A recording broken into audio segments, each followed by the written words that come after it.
Hello, this is video 2. It's a continuation of video 1, which is about the problems of off-campus housing in Boston.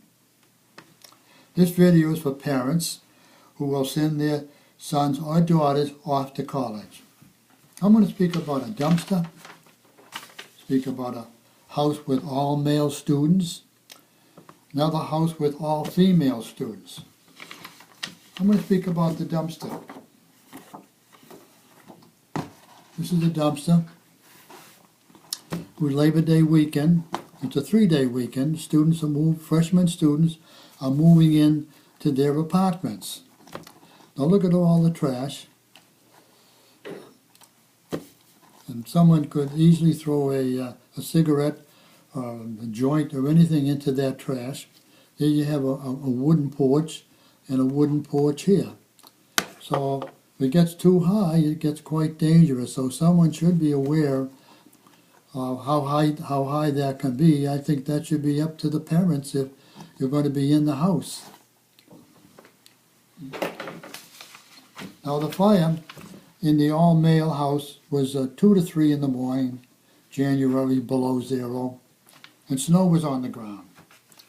So the question we want to ask is, how did the fire start, and where did it begin? Well, it started on the fire escape. This is simulated, and there was a hibachi with live coals. It was an open window, 2 or 3 in the morning. A drape like this blew onto the hot coals, went right up along the side of the walls, and the 3rd or 4th floors were eventually started to burn. There was, we had to put all kind of ladders and everything up there to rescue them. It was probably, this is simulated, but it's not this fire. But this probably was, this is the Boston Fire Department fire. So you can see we had a good fire that was going. This is a picture that I had taken on the inside of the building, which was pretty much condemned after a while. Here's another picture I had taken along with that dumpster that you saw. Now that was, this was in the 90s. So I ended up going down to the cellar just to see what it was like. I wandered down to the cellar, and this was an exit going out. And there was a nice lounge area off to the side that they had made. There was a great bar, and there was a refrigerator full of good beer, and there was all kinds of chairs and TV and a table, and it was all really nice and cozy. Now I want you to look at this. You see this? This gives you an indication that this is about 125 to 150 years old, this building. And of course the steps to go out don't seem to be too good. So I asked them to come on down and to take the liquor out. So they decided to go out this exit. They pushed and pushed and pushed. Nothing happened. What this is, this originally was an old coal chute where the coal came into to the cellar. Now this is sealed shut. This has never been a real exit. Now if there was a fire on the 1st floor, they could have been trapped. And we wouldn't have known that they were down in the cellar until later after we had knocked the fire down. I asked them to come outside and take a look at something. This is a picture that I also took. See this? This is snow. This is the exit to come out, and I'm assuming that throughout the whole winter I saw snow accumulated there. Now this is supposed to be a rear exit. It would never work. They would be trapped there. I want to show you a sidebar onto this dumpster, the picture that I had taken in the 90s. which was around Labor Day. Take a look at the dumpster at the rear over here. Now that's usually emptied about 4 o'clock in the morning, and if it's in the summertime, it's going to be very smelly, that dumpster, and that odor, would clean out the sinuses. You wouldn't have to worry about it for a while that day. I also, as a sidebar, it was February or January one time, we had a dumpster fire about 3 o'clock in the morning, and someone lights the dumpsters, nothing else to do, I guess, probably after a party. Well, we were extinguishing the fire on one end when somebody said, "Hey, what the hell is this?" So they pulled out a plastic bag, a see-through plastic bag, and it had 2 bodies in it. Looked about 2 young ladies, maybe about 18 years old. And we tried CPR, but they were taken to the trauma unit by ambulance. And of course this became a police matter. So when I thought of that dumpster, I thought of something like this.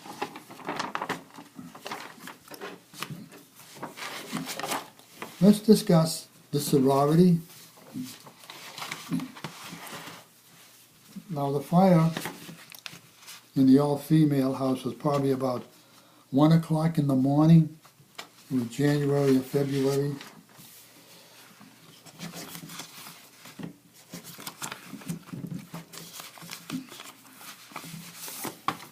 You want to find out where the fire started and how it started. Well, first of all, it started, the location was in the bathroom. And there were candles all around the bathroom, the wine bottle and a glass, and we tried CPR on her, but she was taken to the trauma unit. So what happened? A candle, she had a lighted candle, it overturned, ignited a plastic shower curtain, which in turn ignited her clothing, and it went right on out the door.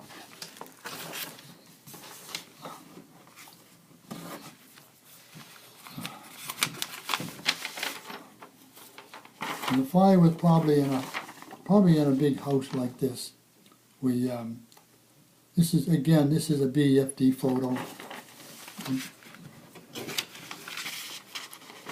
And of course, some of the women, they were rescued over ladders. Again, this is a BFD photo in the middle of the night. This is probably what it was like. I took some pictures on the inside, so it was pretty much condemned. So I ended up walking down to the cellar to see what the cellar was like. This is the cellar. Now this is oil, and you can see all oil around here. This is a cellar window, and this is all kinds of trash. There's a window there.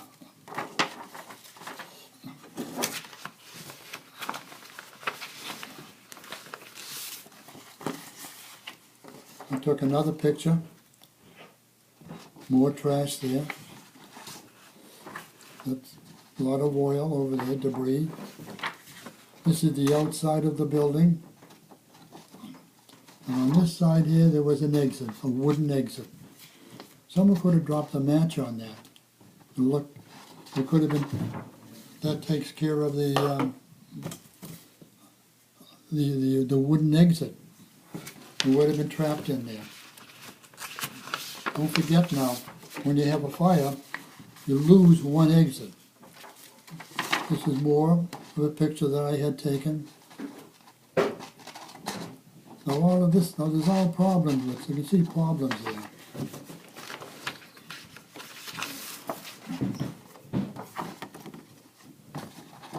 Here we have a mattress saturated with oil.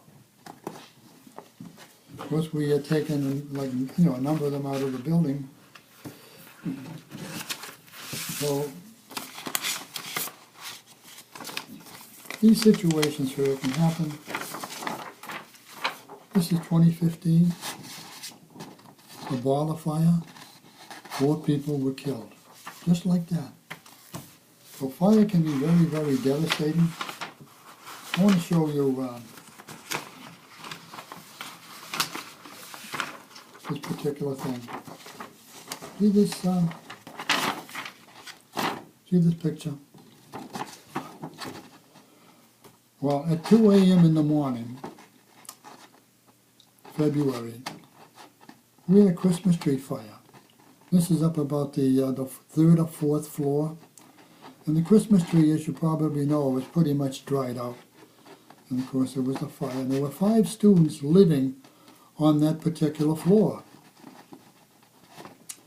There were also 5 other floors in which they were manufacturing. We didn't even know that there were kids there. So that was pretty dangerous. Well, let's go back to this picture again. See this down here? This is my hand. I had given, this was the exit from the 2nd floor. And if you look all around there, that's snow. How would you like to go to an exit like that? I gave him an official piece of paper to fix this particular problem. You have to be aware of where the kids are living, the students. Would you trust this particular exit? Doesn't look too good to me.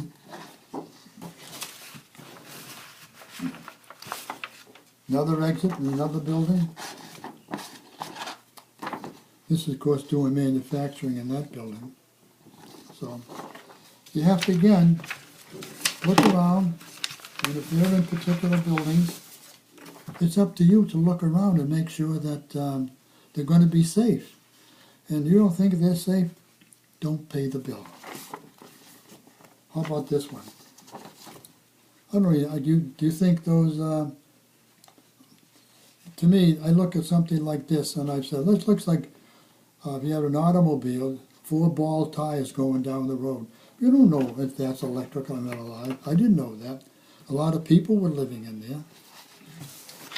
Anyway, what I'm saying now, it's important that parents please look around to make sure that your youngsters are going to be safe, your sons or your daughters. By the way, give them a smoke detector. Now, don't laugh, don't laugh. You know what they do? I've seen this many, many times. They take the batteries out because it's a nuisance, because they're probably smoking a joint or a butt or something like that, huh?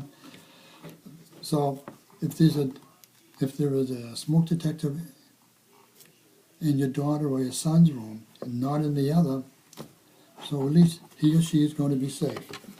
Another thing I don't like, see this? This is a deodorizer. Now, this deodorizer, someone brought it into the house, and you put this in, you know, gives it a nice scent. Baloney, you don't need that stuff. But this was red hot within a half an hour.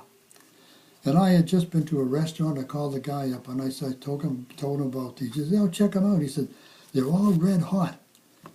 Now, also, let me show you a picture. No, I can't find it. Oh yeah, here it is. I took a picture in my bathroom. This is the night light it was on. And there was this, and there was one of these near the window, one of these gauzy type of something you throw over the window for a curtain. That would have gone up in fire. So you got to be very careful with these things. You stick them somewhere, there's a possibility of a fire. Another picture here I wanted to show you. You got a computer, you got all these wires, you got to be sure you have that, you know, this came from underneath my desk, and I had dropped some papers on them, and one of those wires was hot. That's how a fire could start. Okay, well, that's the end of this. I certainly hope that you appreciate what I said. My next video will be on campus housing, which I have a lot of comments about.